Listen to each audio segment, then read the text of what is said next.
ሚኒስትር ጉዳያት ወፃኢ ኤርትራ ተደናጊዞ ለመስርሕ መምላስ ሬሳታት ጉዳያት ሓደጋ ላምፔዱዛ ዝኾነ ዜጋታት ኤርትራ ናብ ሃገሮም ክቀላጠፍ መንግስቲ ኢጣልያ ደጊም ሓቲቱ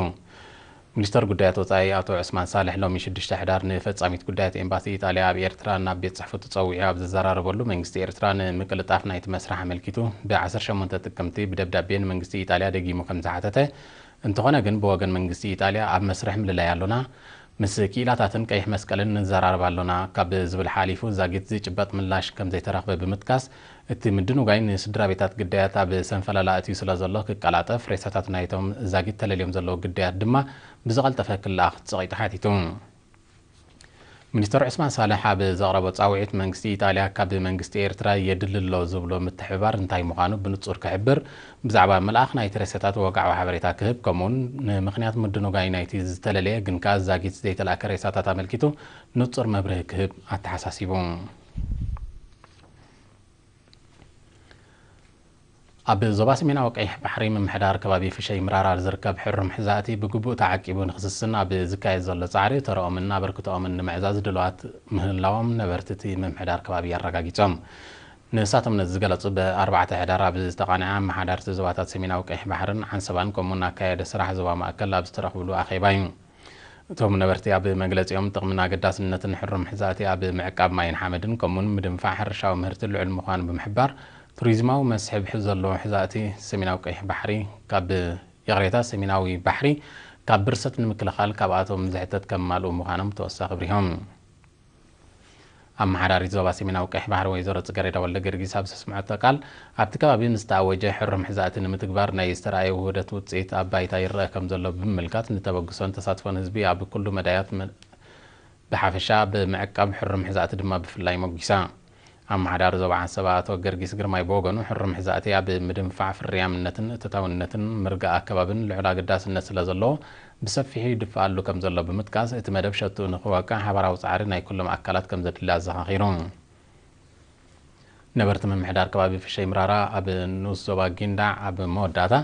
ነቲ ከም ብሌን ዓይኖም ዝጥምትዎ ሕሩም ሕዛእቲ ንምዕቃብን ንምስሳንን ከም ዝፅዕቱ ብምግላጽ ንሕሩም ሕዛእቲ ዝምልከት መምርሒታትን ኣዋጅን ንምትግባር ቅርውነቶም ደጊሞም ኣረጋጊጾም ኣብ ኣለቡን ዞባ ሃይኮታ ትካል መመስርሕን መዕሸግን ባናናን ኮሚደርን ማለት ባናቶም ሰፍነግ ማይሰሓን ካልኦትን ተደኪኖም ኣለዉ ከም መቐጸልታ ናይዚ ድማ ዘመናዊ ዝሕሉ መኽዘን ፍረታትን ኣሕምልትን ንምህናፅ እምነ መሰረት ተነቢሩሎ ወኪል ኤረና ዞባ ጋሽ ባርካ ኣካል መብራህቱ ንዘደለው ጸብጻብ ኣርሴማ ኣስመሮም ኣብ ምምሕዳር ከባቢ ኣለቡን ዞባ ሃይኮታ ዘመናዊ ዝሕሉ መኽዘን ፍረታትን ኣሕምልትን ንምህናፅ እምነ መሰረት ተነቢሩ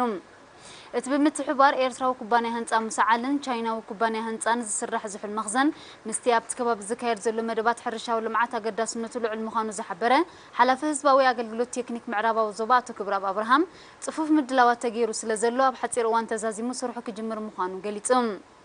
እቲ ድሮ ህንፃው ክፋሉ ተጀሚሩ ዘሎ ዝሕል መኽዘን ኣብቲ ዞባ ብመንግስቲ ይኹን ብሕታውያን ኣፎርቲ ኣብ ዝለምዕ ዘሎ ሕርሻዊ ፕሮጀክታት ዝፈርም ምህርቲ ኣሕምልትን ፍረታትን ናይ ምዕቃብ ዓቕሚ ከም ዝህልዎ ዝጠቐሰ ኣቶ ክብራብ ኣብ ዕቤት መደባት ልምዓት ብሓፈሻ ምድንፋዕ ሕርሻዊ ኢንዳስትሪ ድማ ብፍላይ መሰረታዊ ፍታሕ ዘምጽእ እዋናዊ ስትራቴጂካዊ ኣገዳስነት ከም ዘለዎ ኣነጺሮም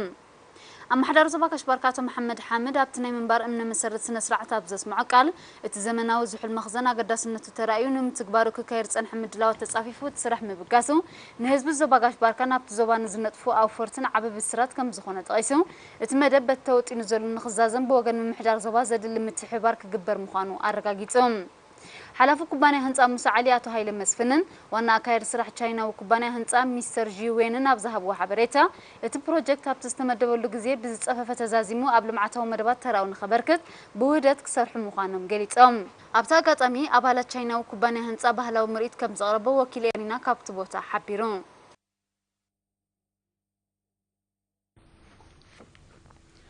ነበርቲ 17 ምምሕዳራት ከባቢ ንኡስ ዞባ እምና ሓይሊ ኣብቲ ከባቢ ዝርከቡ ኣባላት ሓይልታት ምክልኻል ብምውሃድ ካብ እምና ሓይሊ ናብ ዓዲ ባሓይላይ ካብ ሸኻ እያሞ ድማ ናብ ዓዲ ጣፋ ዘእቱ ናይ ሓመድ ጽርግያታት ብወፈራ ጸጊኖም ኣስታት 24 ኪሎ ሜትር መስመር እምና ሓይሊ ዓዲ ባሓይላይ ብዙሓት ዓድታት ዝጥቀማሉ ኣገዳሲ መስመር ከም ዝኾነ ክራማት ብዝፈጥሮ ውሕጅ ድማ ተበላሽዩ ንተሽከርከርቲ ኣጸጋሚ ኮይኑ ምጽንሑ ነበርቲ ገሊጾም ኣብቲ ወፈራዊ ማእቶት ካብ ዝተሳተፉ ነባሪ ዓዲ ሐይስ አቶ ወልደ ብርሃን ሰሎሞንን ኣባል ሓይልታት ምክልኻል መንእሰይ ቃል ኣብ የማንን ንኤሪና ብዝሃቦ ርእይቶ እቲ ዓቕምታቶም ኣዋሃሂዶም ገይሮሞ ዘለዉ ጽገና ጊዜያዊ ፍታሕ እኳ እንተኾነ ነባሪ ፍታሕ ንምርግጋጽ ምምሕዳር ዞባ ቆላሕታ ክገብረሉ ዘኻኺሮም ኣመሓዳር ምምሕዳር ከባቢ ዓዲ ጣፋ ኣቶ ሃይለ ሚካኤል ልብሱ ብወገኑ ካብ ሸኻያሞን ናብ ዓዶም ዝኣቱ ጽርግያ ብምብልሻው ንኣገልግሎት መጓዓዝያ ከሸግር ምጽንሑ ጠቒሱ ሕጂ ግን ነበርትን ሓይልታት ምክልኻልን ተዋሂዶም ብዘካየደዎ ወፈራ ከም ተመሓየሸ ኣብሪሁ እቲ ወፈራዊ ማእቶት ብልዑል ተሳትፎ ህዝብን ሓይልታት ምክልኻልን ከም ተዓወተ ዝሓበረ ሓላፊ ማሕበራዊ ኣገልግሎት ኣብ ንኡስ ዞባ እምኒ ሓይሊ ኣቶ ሞጎስ ሃይለ ድማ ኣብ መጻእ እውን ብዝሓየለ ውዳበ ክቕጽል ምዃኑ ገሊጹ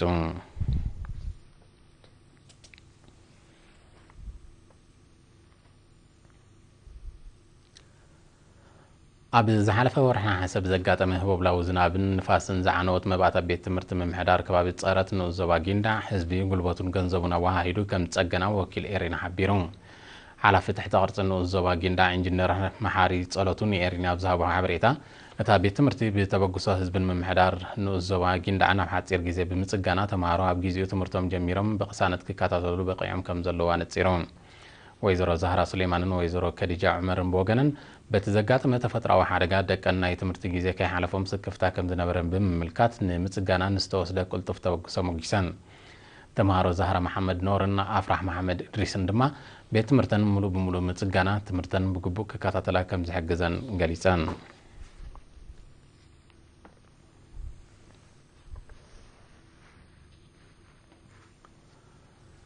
ነበርቲ ሰንዓፈ ጽሬት ከተማኦም ብምሕላው ጥዕናኦም ንምሓስ ብዝወፀ መደብ ኣድማዒ ማእተታዊ ንጥፈታት ከም ዘካየዱ ገሊጾም ኣብቲ ብነበርቲ ምምሕዳራት ከባቢ ሓኪርን መጠራን ሰሙን መመላእታት ዝተሰላሰለ መደብ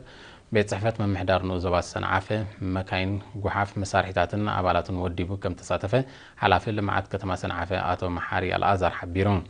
ኣቶ መሓሪ ኣስዒቡ ኣብቲ ወፈራዊ ጽሬት ነበርትተን ምምሕዳራት ከባቢ ልዕሊ 1500 ጉልበት ሰብን 13 መካይንን ከም ተሳተፈ ኣፍሊጡ ጽሬት ከተማ ምሕላው ጽሬት ነፍሲ ወከፍ ስድራ ቤት ምሕላው ምዃኑ ዘነጸረ ኣቶ መሓሪ ጸላም ከደኖን ብቆልዑን ዝጓሓፍ ርስሓት ካብ ቀንዲ ጠንቂ ናይቲ ተኣኪቡ ዝጸንሐ ጉሓፍ ከም ዝኾነ ብምሕባር ነበርቲ ፈቐዱ ካብ ምጉሓፍ ክቕጠቡ ተሓሳሲቡ ተሳተፍቲ ናይቲ ወፈራ ብወገኖም ኣብ ከቢድ ስራሕ ዝጸመዶም ዘይምህላው ናይቲ ጉሓፍ መኪና ምዃኑ ጠቒሶም ጠንቂ ናይቲ ሽግር እንተተፈቲሑ ጽሬት ከተማ ክሕሎ ከም ዝኽእል ብምሕባር ጽሬት ከባቢኦም ክሕሉ ድልዋት ምዃኖም ኣረጋጊጾም